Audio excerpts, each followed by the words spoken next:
तर स्वागत आहे आपल्या सर्वांचं आजच्या एका नवीन व्हिडिओमध्ये। तर बघा, मुख्यमंत्री माझी लाडकी बहीण योजनेसाठी एक महत्त्वाची अपडेट आलेली आहे, ती म्हणजे केवायसी। आणि मुख्यमंत्री माझी लाडकी बहीण योजनेच्या वेबसाईटवर सुद्धा केवायसीचं बटन आलेलं आहे। अजूनपर्यंत ते बटन ऍक्टिव्हेट झालेलं नाही, पण त्यावर अपडेट सुरू आहे, लवकरच ऍक्टिव्हेट होणार आणि तुम्हाला केवायसी करावी लागणार आहे। आता बघा, सर्वात महत्त्वाचा प्रश्न, ज्या 26 लाख बहिणींचे अर्ज अपात्र केलेले आहे, स्थगित केलेले आहे, त्यांचं पेमेंट होल्ड केलेलं आहे, तर त्यांना केवायसी करावी लागणार का? त्यांना केवायसी करावी लागणार का? आणि केवायसी केल्यानंतर त्यांचा लाभ पुन्हा सुरू होणार का? असा प्रश्न सुद्धा मला कमेंटमध्ये आला होता की आम्ही अपात्र आहे, आता आम्हाला अपात्र केलेलं आहे, जून महिन्याचा 12वा हप्ता आम्हाला आला नाही आणि 13वा हप्ता सुद्धा आता मिळणार नाही असं शासनाने सांगितलेलं आहे।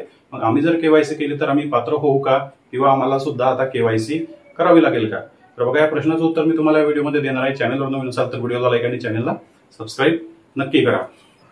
तर बघा, केवायसीचा अर्थ काय? केवायसी म्हणजे नो युअर कस्टमर, म्हणजे शासनाला आपली माहिती देणे। म्हणजे तुम्ही स्वतः जिवंत आहात, तुम्ही स्वतःच या योजनेचा लाभ घेत आहात, म्हणजेच केवायसी।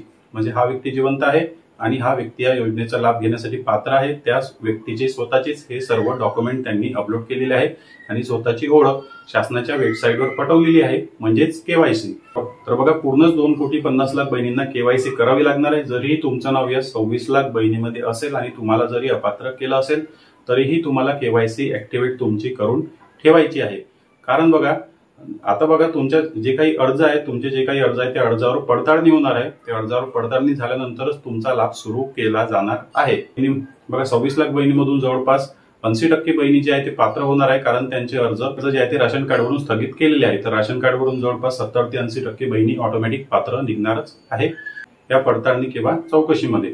तर बघा, ही पडताळणी झाल्यानंतर त्या बहिणी ऑटोमॅटिकच पात्र होणार आहे। आणि बघा, आधीपासूनच त्यांची केवायसी झाली असेल तर नॉर्मली त्यांच्या खात्यामध्ये पैसे जमा होणार आहे। त्यासाठी त्यांना आधीच केवायसी करणे सर्वात जास्त महत्वाचं आहे। पण त्यासाठी लाभ घेण्यासाठी तुम्ही सर्वात आधी पात्र असले पाहिजे। बघा, केवायसी करून फायदा नाही, केवायसी केल्यानेच तुम्ही पात्र होणार नाही, तर तुम्हाला त्या अर्जामध्ये पडताळणीमध्ये पात्र सुद्धा निघावं लागेल, तुम्हाला पात्र यादीमध्ये यावं लागेल, तेव्हाच ती केवायसी तुमची कामी पडेल। याचा अर्थ काय? तर केवायसी केल्याने लाभ सुरू होईल का? तर नाही, फक्त केवायसी केल्याने लाभ सुरू होणार नाही, त्यासाठी तुम्हाला पात्र सुद्धा राहावं लागणार आहे। पडताळणीमध्ये तुम्हाला तुमचा अर्ज अप्रूव्ह झाला पाहिजे आणि तुमचा अर्ज जर अप्रूव्ह झाला आणि तुम्ही इकडे केवायसी करून ठेवलेली आहे तर 100% येणाऱ्या वितरणामध्ये तुमच्या खात्यामध्ये पैसे जमा होणार। जेव्हा कधी हे वितरण, जेव्हा कधी ही पडताळणी पूर्ण होईल, 1 महिना, 2 महिना, 3 महिना, शासन जे काही वेळ घेईल, 12वा हप्ता, 13वा हप्ता, 14वा हप्ता, पूर्ण 100% तुमच्या खात्यामध्ये जमा होणार आहे। तर बघा, तुम्ही पात्र असाल किंवा नसाल त्याची काळजी करू नका। जे काही केवायसी आहे ते केवायसीची प्रोसेस तुम्ही करून ठेवा, म्हणजे 100% तुम्ही पात्र राहिल्या तर तुमच्या खात्यामध्ये शासनाला पैसे टाकायला सोपं जाईल। तर बघा, त्याचबरोबर केवायसी मध्ये जे आहे ते 4 पद्धतीने केवायसी होणार आहे आणि 4 महत्त्वाचे काम तुम्हाला करून घ्यायचे आहे। त्यासाठी मी हा व्हिडिओ टाकलेला आहे। हा व्हिडिओ आताच या लिंकवर क्लिक करून हा व्हिडिओ पहा।